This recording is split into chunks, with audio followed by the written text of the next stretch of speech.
Hi guys! Welcome to our vlog and this is me again, Pao. And kasama ko ang aking travel buddy and my partner for all things in the world. Si Mac! Yay!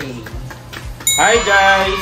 So for this video, i-share lang namin yung aming latest na gadget na magagamit namin sa lahat ng aming travel. Since our latest na pinagkakabalahan kapag may mga free time kami with our good friends ay yung pagta-travel in different places here in the Philippines. To help us capture the moments, we have decided to purchase this gadget para naman mas maganda yung maihatid naming mga video sa inyo. So this is the latest gadget na sumasabay ngayon sa lahat ng action camera. Walang iba kundi ang Insta360 Ace Pro! So saan ba nabibili ang Insta360? So we bought it in SM North EDSA. Sa pag-ikot-ikot namin, nagpunta kami ng iba't ibang stores. We purchased our Insta360 Ace Pro at the price of 26,990. What's inside the box? So of course, pagkabili namin, na-demo na siya sa amin. Pero ngayon, ipapakita namin siya sa inyo kung ano ba yung nasa loob ng box. So open na natin siya. Of course, we have the Insta360 Ace Pro. Ito yung mismong gadget. So kita nyo naman, di ba siya natatanggalan ng mga stickers. So ito nga palang Ace Pro, na-release lang siya dito sa Philippines, December lang of last year, 2023. Quick demo lang. So yung screen niya is na-flip. So may flip screen siya. Dalawa lang yung buttons niya. Meron siyang power button, tsaka yung scene selection button dito sa taas. So try natin siyang open. So guys, ano pa ba yung nandito sa loob ng box? Tignan natin. So merong maliit na compartment dito. So meron siyang thumb screw. Yung kanyang cable na Type-C. Charging cable or data cable. And then ito yung special dito sa kanya, yung kanyang magnetic mount. So paano pa ilagay yung magnetic mount? Tignan natin. So i-flip back muna natin siya. Off ko lang din. So itong magnetic mount, ganun lang siya. Meron siyang parang, pero hindi siya nalalak. Kailangan mo pa rin siyang ilak para secure yung ating Insta360. Meron siyang suction mount. So ito, nilalagay siya kung pwede sa helmet or sa dashboard.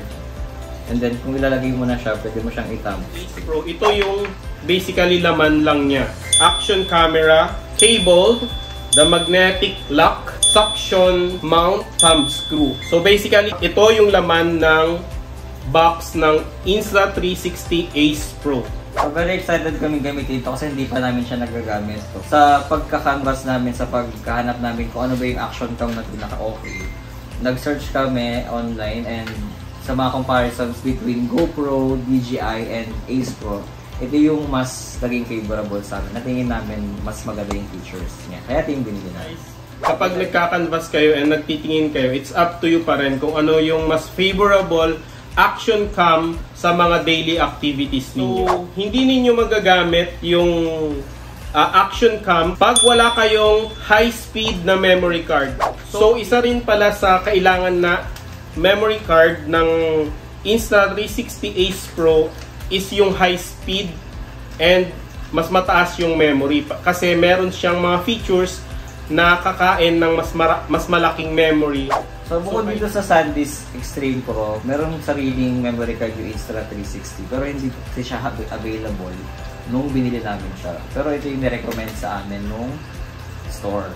Ito nag-range siya around mga 3,000. So guys, ngayon nalaman na natin kung anong nasa loob ng Insta Ace Pro box. Ngayon, syempre, kapag bumili ka nito, kailangan mo ng accessories.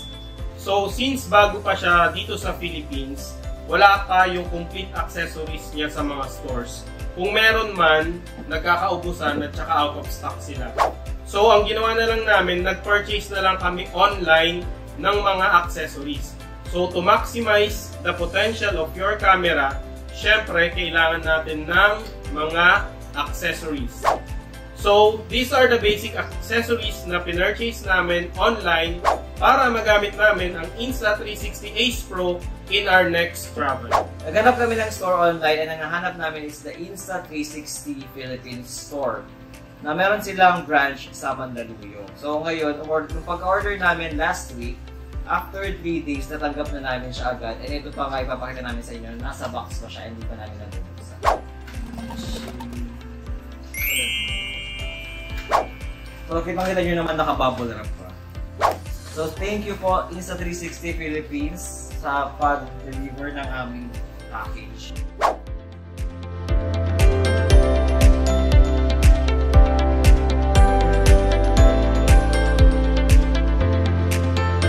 Ito na siya, guys. Okay, isa-isayin natin siya. So, natin ito.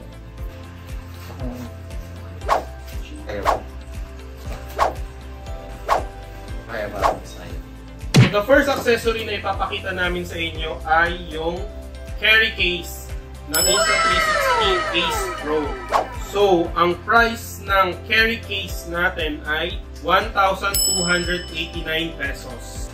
So, tignan natin. So, nakaseal pa yan. So, let's open it.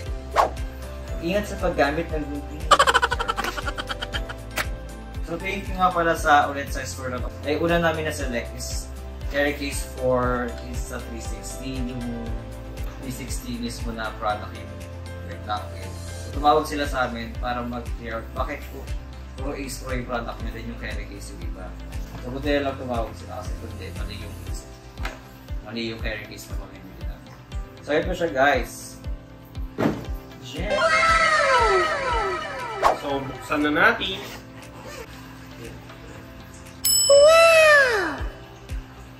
Okay, so dito sa loob ng ating carry case, nakalagay yung saan mo ilalagay yung mga accessories dito sa ating compartment. So switch tayo sa next accessory na bilhin natin sa store, which is the extra battery. Of course, kailangan mo ng extra battery kasi kapag nasa labas ka ng travel mo and gamit na gamit mo yung camera, mabilis siya malulugan. Ang isang battery guys ng Insta360 Ace Pro ay nagkakahalaga ng 2,290. Dito sa loob ng battery case, parang meron din siyang lalagyan ng SD card. So, syempre kapag may extra battery ka, dapat meron ka ding extra na charging hub. So, ang charging hub natin ay nagkakahalaga ng 3,290. Charging hub. Kaya kailangan mo ng charging hub kasi hindi recommended na i-charge mo directly sa outlet yung mismong device. So guys, ito yung charging hub natin. Meron siyang tatlong slot for 3 batteries. And of course, meron din siyang sarili niyang keyboard. Wala palang kasamang adapter siya. So kailangan may sarili kang adapter for charging na isasaksak mo dun sa outlet. Nabanggit namin kanina guys na ang pinagkakabalahan namin ngayon and ang kinahihiligan namin na sa pagta-travel and activities is yung pagda-dive. So, it is a must and important to us na bumili ng floating hand grip. Nagkakahalaga siya guys ng 629 pesos. So, ito siya guys. Hand grip. Ganito lang siya kalaki. So, talagang pang hand lang siya. So, kung gusto nyo ng ibang monopod, tinatawag, pwede kayong bumili ng mga ibang recommended na brand ng monopod. Kasi, okay, sa loob na ito, may sarili siyang thumb screw. Oh. Okay, so dalawa yung thumb screw niya guys. I'm not sure why. Siguro pang extra. So, and pag ginawakan nyo siya, magaan siya. Kasi nga, hollow yung loob. Kasi floating na siya. Ang last accessory na bilhin namin is walang iba kundi ang drive case. So, ito natin kung ano yung ng drive case. So, how much ba yung dive case ng Insta360 Ace Pro? Nagkakahalaga ito ng 3,990 pesos. So, bakit nga pala kami bumili ng dive case? Eh, yung mismong Insta360 Ace Pro naman is waterproof na siya. Siyempre, kailangan pa rin natin maging maingat kasi kahit naman waterproof siya, hindi mo maiwasan na baka may mamasa yung internals niya. So, buksan na natin yung dive case and lahat ito na-try natin.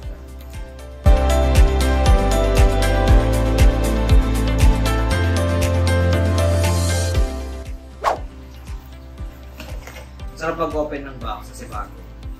So, meron siyang pouch. It's very glassy. Of course, bago natin gamitin yung dive case na to, iti-test muna natin underwater, tapos lalagyan muna natin ng bulak inside. Titignan natin kung papasukin pa siya ng tubig. Okay. Ayan.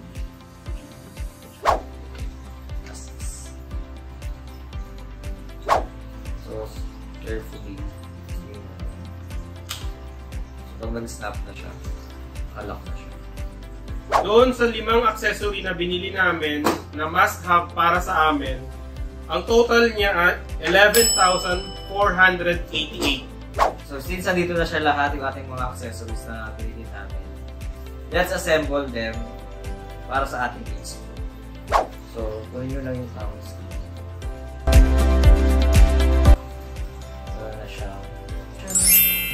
So, masasabi ko lang guys, kapag na-assemble nyo na yung Insta360 Ace Pro ninyo and naikabit nyo na sa floating device nyo and meron na din siyang case, medyo mas mabigat siya doon sa GoPro. So, next natin, try natin ngayon kung gumagana ba itong charger. Kunin natin yung battery dito sa device. So, let's try our charging port or charging hub. Try natin sa power bank, guys.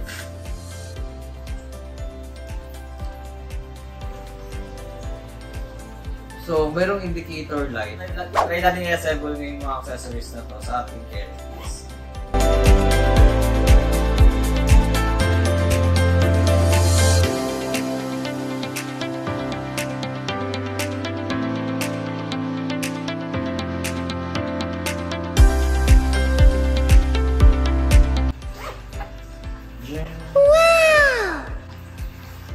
Ayun guys, nakita ninyo yung Insta360 Pro, what's in the box kapag bumili kayo, and yung must-have accessory namin na binili. So all in all guys, ang total niya is 38,478. We believe we chose the right camera for its price kasi ito na rin naman yung latest na device na action cam na pwede na gagamitin natin sa kahit saang klase ng adventure outdoors. So if you're still undecided, pwede rin kayong mag-watch ng ibang mga reviews, of course online, and sana nakatulong din yung pagbigay namin sa inyo ng ideas and yung pag-unboxing namin ng aming bagong gadget.